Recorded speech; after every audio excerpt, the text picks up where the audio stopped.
Welcome to the corner of YouTube where Reddit comes alive. From AITAH drama to chilling, true encounters you wished weren't real.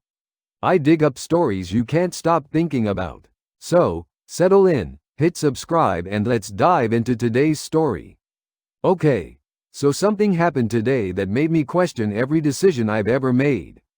Including waking up this morning. I swear on my left sock this is exactly how it happened. So I live in an apartment where the walls are roughly the thickness of a tortilla. My neighbor, who I've only ever seen wearing Crocs and carrying a leaf blower. He does not own a yard, by the way. Knocks on my door this afternoon and says, "Hey, are you missing a cat?" I do not own a cat. I tell him this, and he goes, "Huh," like I gave the wrong answer. Then he points down the hallway. There, sitting in front of my door, like it pays rent, is the fattest, angriest tabby I've ever seen. This cat is built like a beanbag chair with a face. It looks at me as if I owe it money. I try to shoo it away. It does not move. Instead, it lifts a single paw, swats at my shoelace, and growls. The way I imagine a demon would if you interrupted its lunch. Neighbor guy goes, "Oh yeah," he hates being ignored, and walks away. Like this is normal apartment etiquette. I decide to just go back inside, because it's not my cat. Not my problem, not my emotional burden. I close the door. That was my mistake. 30 seconds later, I hear a crash in the kitchen. I sprint over my window.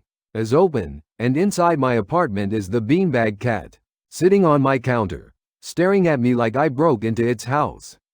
This thing had somehow scaled the fire escape, squeezed through a window the size of a cereal box, and positioned itself like it was ready to judge my entire life. We lock eyes. It knocks my avocado off the counter. Slowly, deliberately, I yell, "Hey!" It knocks my second avocado off the counter. I bought those avocados today. They were perfect. Perfect. So now I'm trying to get this cat out. I grab a broom, thinking I'll gently herd it toward the window. The cat sees the broom, somehow becomes offended, and launches itself at me. I scream, like, full horror movie scream. My neighbor from upstairs hears the commotion and rushes down, barging into my apartment holding a laundry basket like a shield. We're standing there, me with a broom, him with a laundry basket staring at the cat, who is now sitting in my sink, licking water from a dripping faucet like it pays utilities. Upstairs neighbor whispers, "We only get one chance."